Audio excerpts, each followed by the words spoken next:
I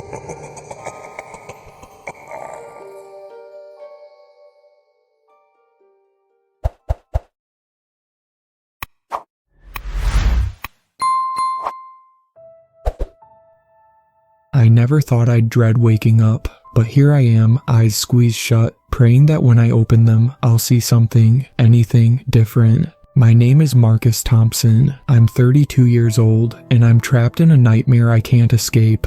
It started like any other day. I remember it perfectly, every goddamn detail. The smell of coffee brewing downstairs, the sound of Alicia humming in the kitchen, the warmth of sunlight streaming through our bedroom window. I sat up, stretching, and glanced at the clock, 7:15 a.m., right on schedule. I padded downstairs, following the scent of breakfast. Alicia stood at the stove, her back to me, swaying slightly as she flipped pancakes. Her dark curls were piled high on her head, and she wore my old college t-shirt, the one with the hole in the sleeve that she refused to throw away.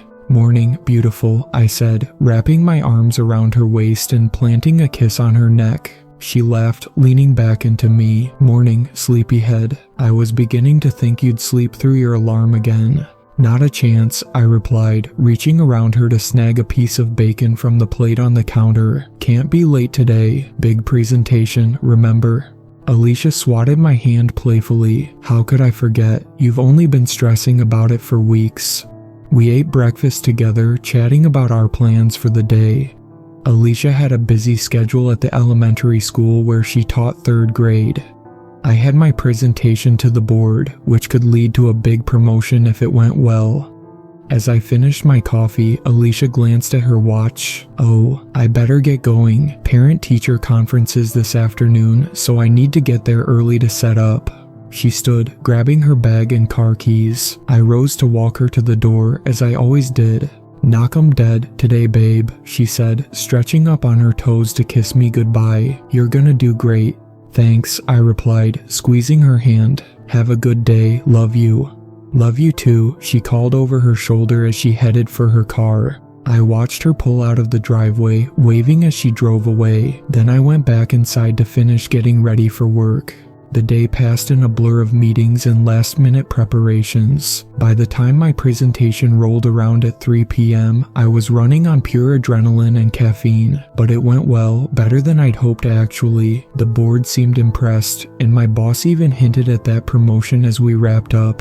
I was on cloud 9 as I packed up my things, ready to head home and celebrate with Alicia. I pulled out my phone to call her, wanting to share the good news right away. That's when everything changed. The phone rang once, twice, 3 times. Then a voice I didn't recognize answered. "Hello, is this Marcus Thompson?" My stomach dropped. Something in the woman's tone sent ice through my veins. "Yes, this is Marcus," I replied, my voice suddenly hoarse. "Who is this?" "Mr. Thompson, this is Nurse Reeves from Mercy General Hospital. I'm calling about your wife, Alicia. There's been an accident." The world tilted on its axis. I gripped the edge of my desk, knuckles turning white. "What happened? Is she okay?"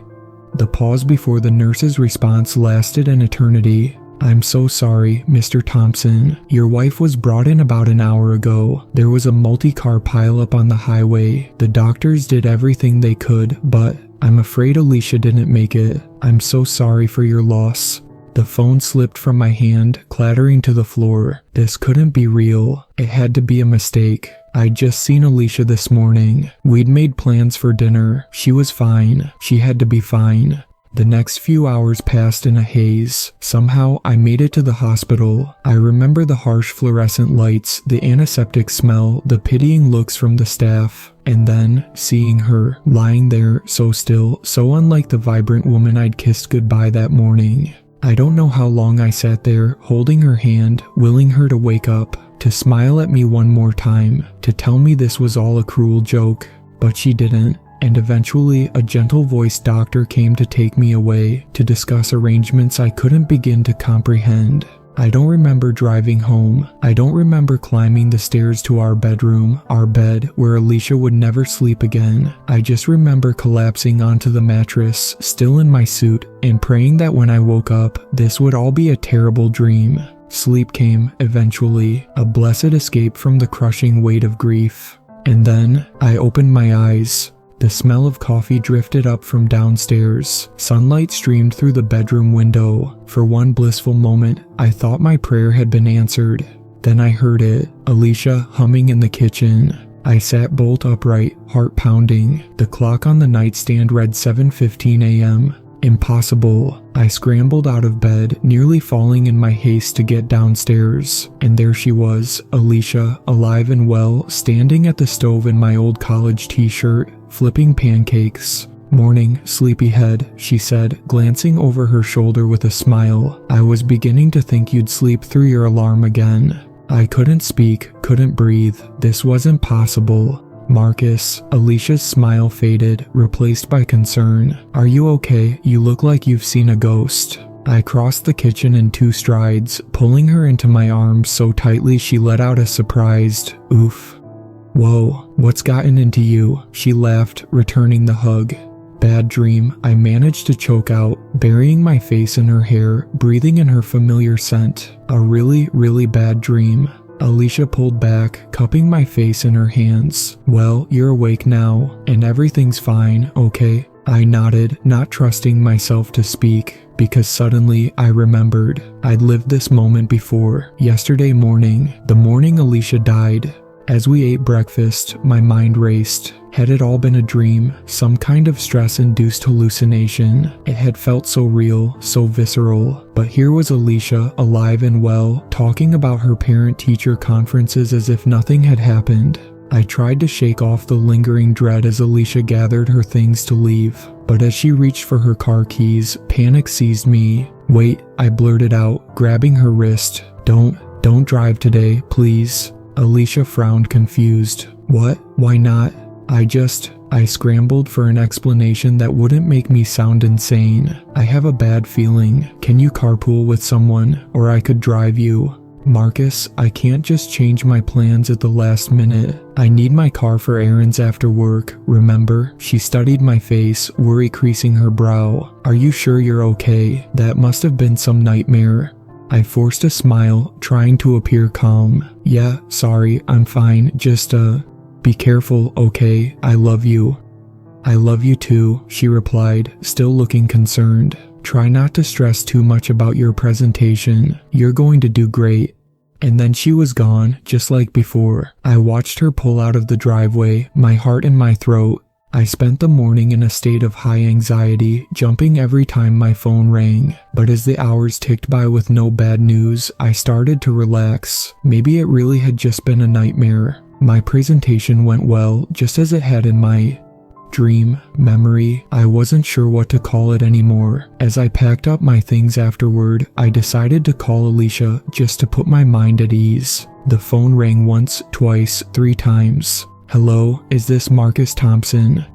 Ice flooded my veins, the same voice, the same words. "Mr. Thompson, this is Nurse Reeves from Mercy General Hospital. I'm calling about your wife, Alicia. There's been an accident." No, this couldn't be happening. Not again." "What happened?" I demanded, even though I already knew the answer. "I'm so sorry, Mr. Thompson. Your wife was brought in about an hour ago. There was an incident at the school where she works. A student's parent became violent and I'm afraid Alicia didn't make it. I'm so sorry for your loss."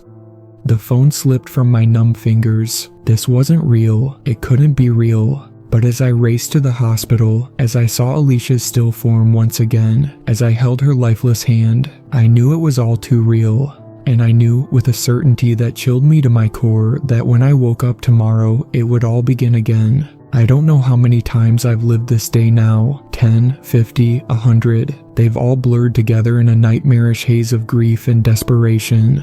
Each morning, I wake up at 7:15 a.m. Each morning, I rush downstairs to find Alicia alive, humming in the kitchen. And each evening, no matter what I do, I receive that dreaded phone call. I've tried everything I can think of. I've begged Alicia to stay home, faking illnesses and family emergencies. I've disconnected her car battery, slashed her tires, hidden her keys. I've called the school with bomb threats, tried to get it shut down for the day. Nothing works. If Alicia stays home, she dies in a house fire. If she can't drive, she takes the bus, which crashes. If the school closes, she goes to run errands instead and gets caught in a store robbery gone wrong. It's like the universe itself is conspiring to take her from me over and over again. Today I decide to try a different approach. Instead of trying to keep Alicia home or safe, I'll stay with her all day. Maybe if I'm there, I can protect her. When she leaves for work, I follow in my car. She notices, of course, pulling over after a few blocks. "Marcus, what are you doing?" she asks as I approach her window, her voice a mix of confusion and concern. I need to be with you today," I say, knowing how crazy I must sound. "Please, Alicia, trust me, it's important." She studies my face for a long moment, then sighs. "Okay, get in, but you're explaining on the way." As we drive, I try to tell her the truth. About the time loop, about her dying every day, about my desperate attempts to save her. Alicia listens silently, her knuckles white on the steering wheel. Finally, she speaks. "Marcus, I think you need help. This isn't normal. Maybe we should go to the hospital instead of work." "No," I shout, making her jump. "No hospitals. Please, Alicia, just let me stay with you today. If nothing happens, I promise I'll get help tomorrow." She agrees reluctantly. We spend the day together at her school. I hover anxiously, scanning for threats, jumping at every sudden noise. Alicia's colleagues give us odd looks, but she makes excuses about a family situation. As the final bell rings, I begin to hope. Maybe this time it worked. Maybe I've finally broken the cycle. We're walking to her car when I hear the screech of tires. I turn to see a car careening towards us, the driver slumped over the wheel. Time slows. I reach for Alicia, trying to push her out of the way, but I'm too slow. Always too slow. The impact throws us both. I hit the ground hard, my vision blurring. When it clears, I see Alicia lying motionless a few feet away, a growing pool of blood beneath her. "No," I whisper, crawling towards her. "No, no, no, not again. Please, not again." But it's too late. By the time the ambulance arrives, Alicia is gone, and I'm left once more with the certainty that tomorrow it will all begin again. The next morning, I don't get out of bed. What's the point? Nothing I do makes a difference. Alicia always dies, and I'm always left alone with my grief. I hear her calling from downstairs, concern in her voice, but I can't face her, can't watch her die again. Eventually she comes up to check on me. "Marcus, are you okay?" I roll over, burying my face in the pillow. "Go away, Alicia, please." The bed dips as she sits beside me, her hand gentle on my back. "What's wrong? Talk to me." "You wouldn't believe me if I told you," I mutter. "Try me," she says softly. So I do. I tell her everything, my voice muffled by the pillow, about the time loop, about watching her die over and over, about my failed attempts to save her. When I finish, silence stretches between us. Then Alicia speaks, her voice trembling slightly. "I don't understand what's happening, Marcus, but I believe that you believe it, and I'm here. Whatever this is, we'll face it together."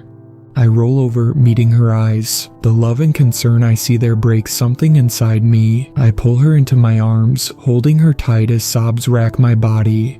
We spend the day at home, talking, crying, trying to make sense of the impossible situation. As evening approaches, I grow increasingly anxious. "Maybe it'll be different this time," Alicia says, squeezing my hand. Maybe staying home was the answer.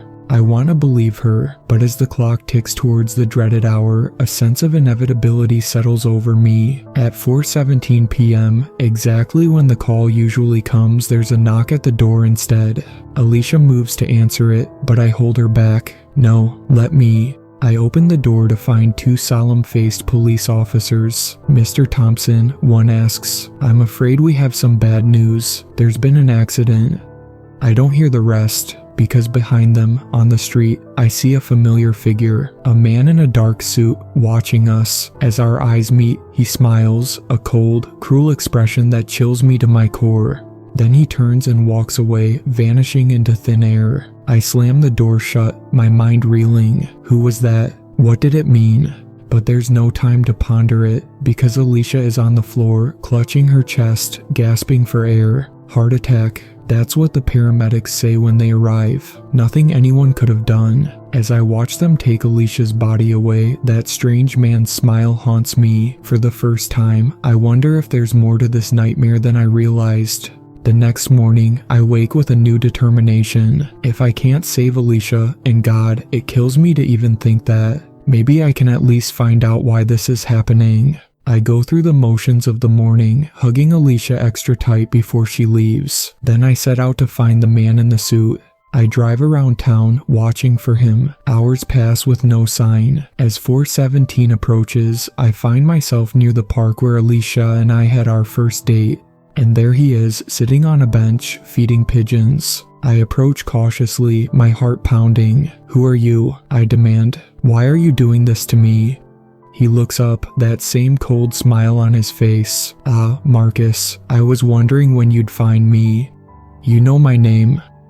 He chuckles. "I know everything about you, Marcus, and about Alicia." A chill runs down my spine. Are you God, the devil?" The man's laughter rings out, harsh and mocking. "Nothing so grand, I'm afraid. Think of me as an interested observer." "Observer of what?" I ask, my fists clenching at my sides. He stands, brushing breadcrumbs from his suit. "Of you, Marcus. Of your pain, your grief, your desperation. It's all quite fascinating, really." Rage boils up inside me. I lunge at him, intent on wiping that smug smile off his face, but my hands pass right through him, as if he's made of smoke. Now, he tuts. "None of that. We're just getting to know each other." "Why?" I scream, drawing startled looks from passers-by. "Why are you doing this?" The man's smile fades, replaced by a look of cold curiosity. "Because I can. Because your suffering amuses me. Because I want to see how long it takes to break you completely." His words hit me like a physical blow. I stagger back, shaking my head in denial. No, this can't be real. You can't be real." "Oh, I'm very real, Marcus," he says, stepping closer. "And this is very, very real. For you at least." My phone rings, 4:17 p.m. I already know what I'll hear when I answer. The man in the suit watches me, his head tilted in interest. "Well, aren't you going to get that? I'm sure it's important news about dear Alicia." I want to run, to scream, to wake up from this nightmare, but I'm rooted to the spot, trapped in this moment of horror. As I raise the phone to my ear, the man in the suit begins to fade away, but his parting words echo in my mind long after he's gone. "Sweet dreams, Marcus. I'll see you tomorrow, and the next day, and the next." The revelation of the man in the suit haunts me. Each day, as I wake to the same morning routine, I'm torn between my desperate need to save Alicia and my burning desire to understand, to defeat this cruel entity that's toying with our lives. Today I decide to ignore him completely. I focus all my energy on Alicia, determined to find some way, any way, to break this cycle. "Let's run away," I blurt out over breakfast. Alicia pauses, fork halfway to her mouth. "What?" "Let's just go, right now. Get in the car and drive until we can't drive anymore." She studies my face, concern etching lines around her eyes. "Marcus, what's going on? You've been acting strange for days now." I take her hand, willing her to understand. "Please, Alicia, trust me. We need to leave, now." Maybe it's the desperation in my voice, or maybe it's the love that's carried us through 7 years of marriage. Whatever the reason, Alicia nods. "Okay, let's go." We throw some clothes in a bag and hit the road. As we drive out of town, I keep glancing in the rearview mirror, half expecting to see the man in the suit following us, but the highway behind us remains clear. For the first time in what feels like an eternity, I begin to hope. We drive for hours, putting miles between us and the town where Alicia has died 100 deaths. We laugh, we sing along to the radio, we reminisce about old road trips. As the sun begins to set, we pull into a small coastal town. "Let's stay here tonight," Alicia suggests, pointing to a quaint bed and breakfast. I check my watch, 6:43 p.m. We've made it past 4:17, past the time Alicia always dies. "We did it," I whisper, tears pricking my eyes. "We really did it." Alicia squeezes my hand. "Did what, babe?" Before I can answer, a commotion down the street catches our attention. A crowd is gathering, pointing at something in the sky. Is that a plane? Someone shouts. It's flying awfully low. My blood runs cold. No, it can't be. The roar of engines fills the air. I grab Alicia, trying to pull her to safety, but it's too late. The plane crashes into the bed and breakfast in a deafening explosion of fire and debris. In the chaos that follows, the screaming, the sirens, the frantic attempts at rescue, I search desperately for Alicia, but deep down, I already know. As I stand there, watching firefighters battle the blaze, I feel a presence beside me. Did you really think it would be that easy? The man in the suit asks, his tone conversational, that you could outrun fate. I don't look at him, can't look at him. Why? I choke out. Why her? Why us? He shrugs, the movement visible from the corner of my eye. Why not? Your pain is exquisite. Your love, your desperation, your growing madness, it's also deliciously human. I'll stop you, I growl. Somehow, I'll find a way. His laughter is like broken glass. Oh, Marcus, I do hope you try. It'll make this game so much more interesting. I wake the next morning with a new plan forming. If I can't save Alicia by changing her fate, maybe I can save her by changing mine. I go through the motions of our morning routine one last time, savoring every moment with her. As she leaves for work, I kiss her deeply. I love you, I say. Always remember that. She smiles, a little puzzled. I love you too. Are you sure you're okay? I nod, forcing a smile. I'm fine. Have a great day, babe. As soon as she's gone, I start gathering supplies, rope, a chair, a notepad. I write Alicia a letter, pouring out everything, the time loop, the deaths, the man in the suit. I tell her how much I love her, how sorry I am that I couldn't save her. I beg her to live a full, happy life. Then I prepare the noose. Just before 4:17, I position myself on the chair. My plan is simple. If I die first, maybe the loop will break. Maybe Alicia will live. As I stand there, heart pounding, the man in the suit appears. My, he says, looking around at my preparations. This is certainly a new approach. Go to hell, I spit.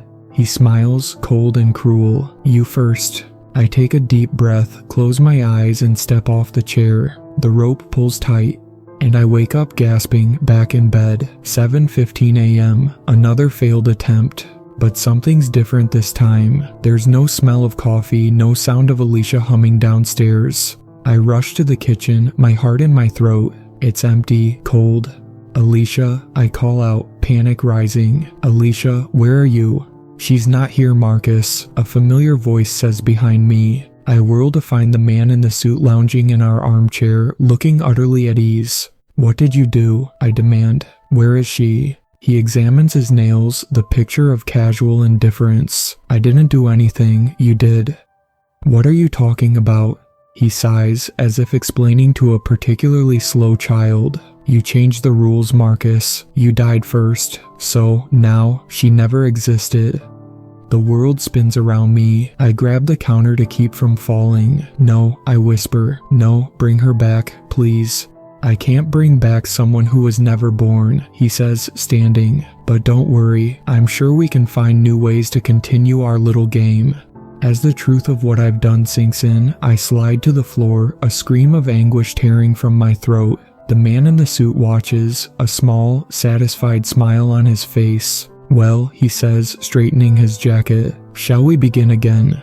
The world fades to black, and I brace myself for whatever fresh hell awaits. Because now I know the truth. There's no escape, no way to win, just an eternity of loss, pain, and the cruel smile of the man in the suit. But as consciousness returns, something feels off. The bed beneath me is harder than usual. The air smells different, antiseptic, sterile. I open my eyes to find myself in a hospital room. Machines beep steadily around me, and there, holding my hand, her eyes red-rimmed from crying, is Alicia. Oh my God, she breathes. Marcus, can you hear me? I try to speak, but my throat is dry, raw. Alicia quickly holds a cup of water to my lips. What happened? I manage to croak out. Alicia's eyes fill with fresh tears. You've been in a coma, baby. For 3 months. There was an accident on your way to work. The doctors weren't sure you'd ever wake up. My mind reels. A coma. Was it all a dream? The time loop, the deaths, the man in the suit.